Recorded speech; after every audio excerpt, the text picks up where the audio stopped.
Welcome everyone to Mind Matters, the mental health podcast.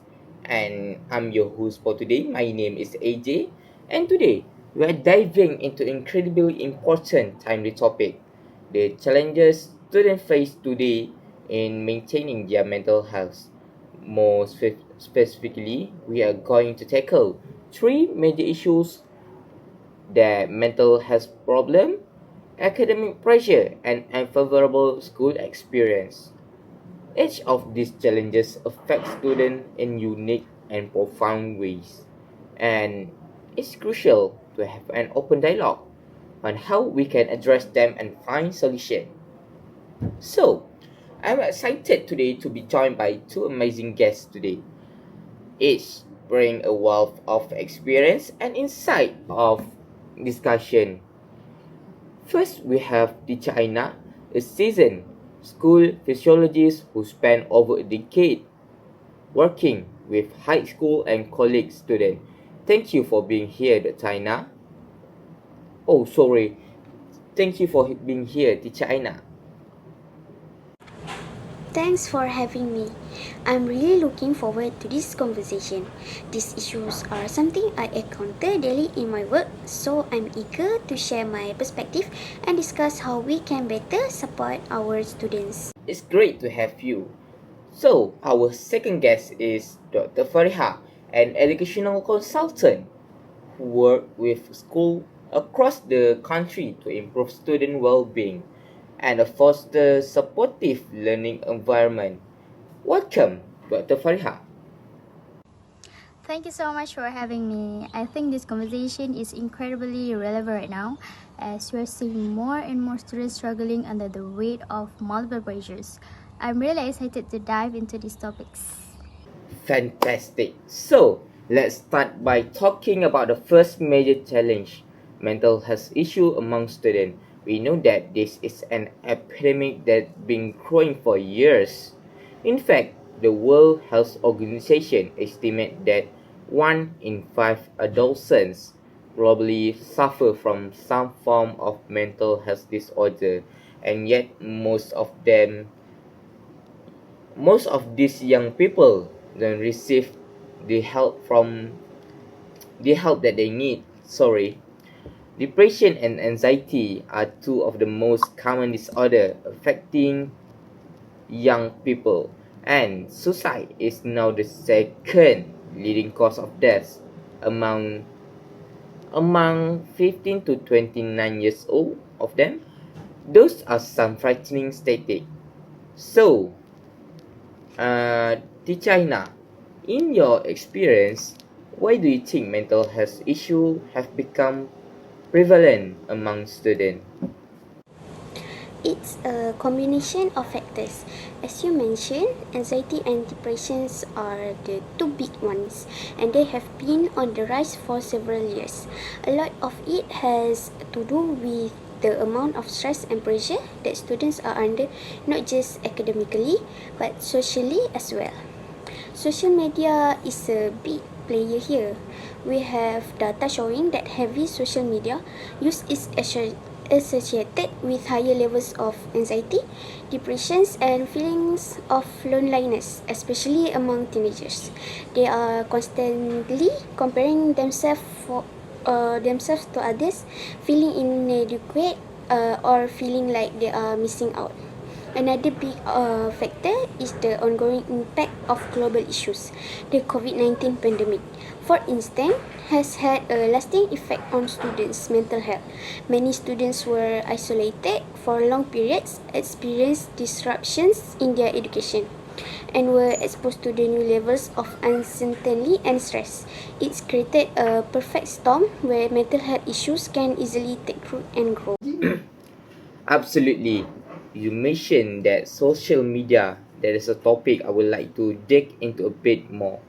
Studies have shown that teens who spend more than 3 hours per day on social media are at a higher risk of mental health problem. And with the way these platforms are designed to keep users engaged, it can be really hard for students to unplug and take a break.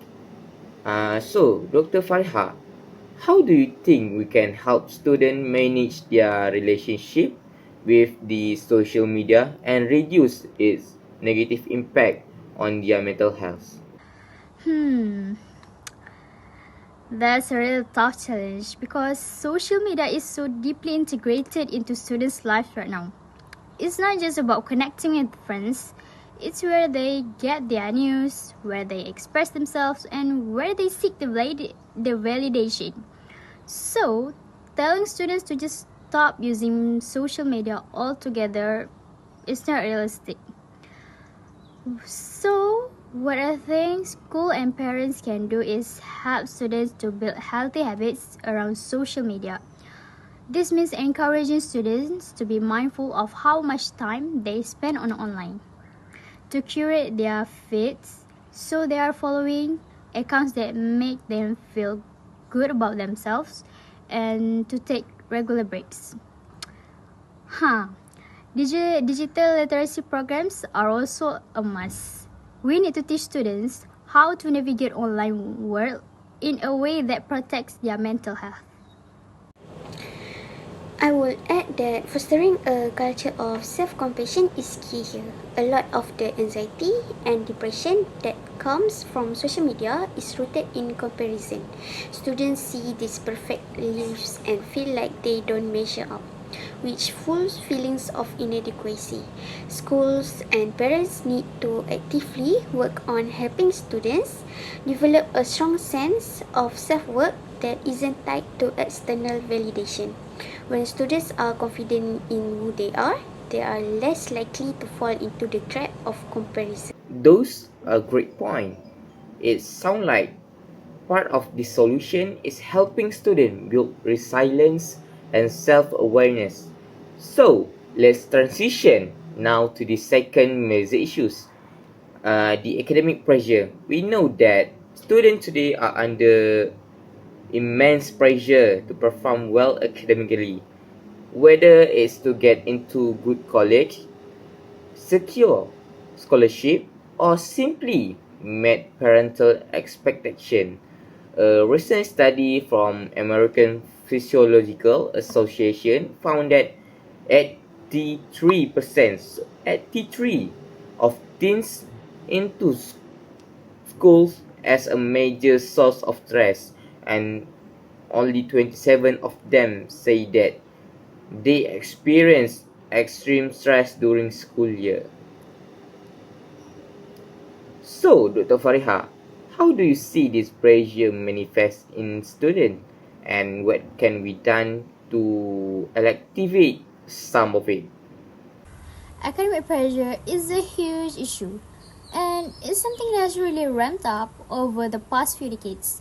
Students are expected to excel in not just in their core subject, but also in extracurriculars, leadership roles, or even volunteer work.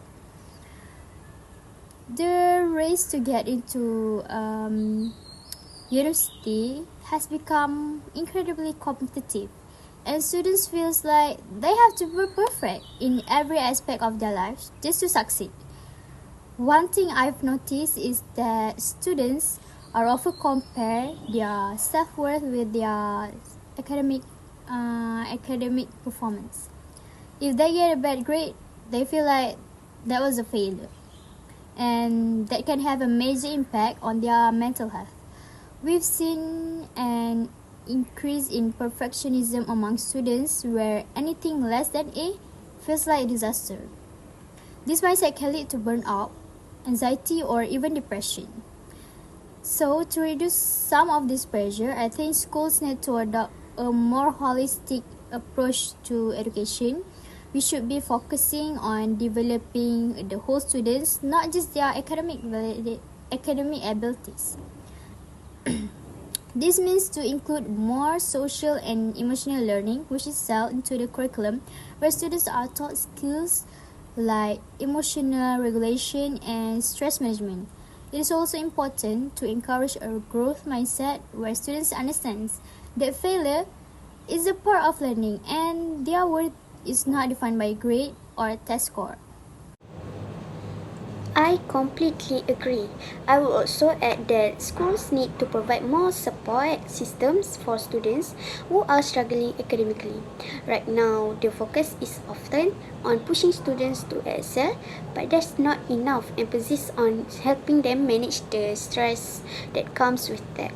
Schools should offer resources like tutoring, counseling, and mental health days to give students the support they need. And parents need to be a part of this conversation as well. Parents often have high expectations for their children, and while it's important to encourage academic success, it's equally important to remind students that their mental and emotional well-being come first. That's really important point. It's not just lowering academic experience, but providing the right kind of support so that students can thrive without feeling overwhelmed.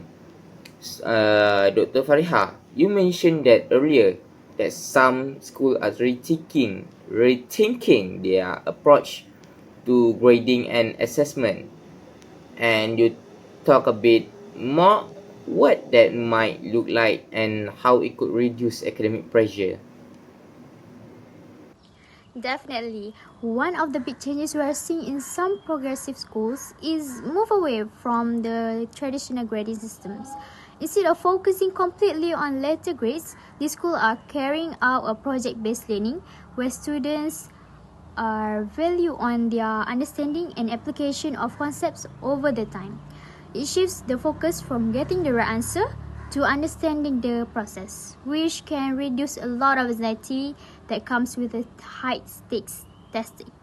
For example, instead of a final exam that determines a student's grade, a project-based approach might have students work on a long-term project that allows them to explore a topic in depth and maybe collaborate with other students and apply what they have learned in a real work context. This not only makes learning more engaging but also helps students to develop critical thinking and problem solving skills that are valuable beyond the classroom. That's such a great point. I think project-based learning can also help students who might struggle with traditional assessments. Not every student is a great test taker, and by offering different ways to demonstrate their knowledge, we are giving all students a chance to succeed. It's also a great way to reduce the pressure to cram for exams, which we know can contribute to anxiety and burnout. I love the approach because it feels more aligned with how people actually learn and grow in the real world. It's not about memorizing facts, about applying knowledge and learning from process. Now, let's move to the third major challenge: unfavorable school experience. This can include things like bullying, lack of support from teachers, or just an overall negative school culture.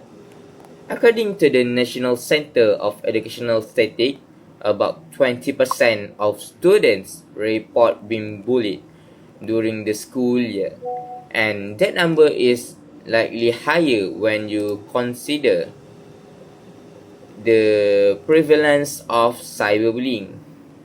So, Teacher Aina, how does bullying a negative school environment affect students' mental health, and what can schools do to create a more supportive atmosphere? Bullying has a profound impact on students' mental health. We know from research that students who are bullied are at a much higher risk for developing anxiety, depression, and even suicidal thoughts. It creates a toxic environment where students don't feel safe. And when students don't feel safe, they can't focus on learning.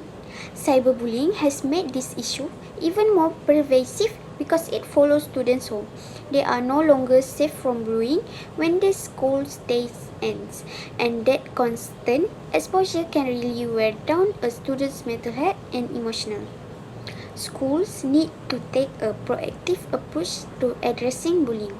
This means not only having clear anti-bullying policies but also creating a culture where kindness, empathy and respect are actively taught and reinforced. Schools can implement peer mentoring programs where older students are trained to help support younger students who might be struggling, and they can also create safe spaces for students to talk about their experiences.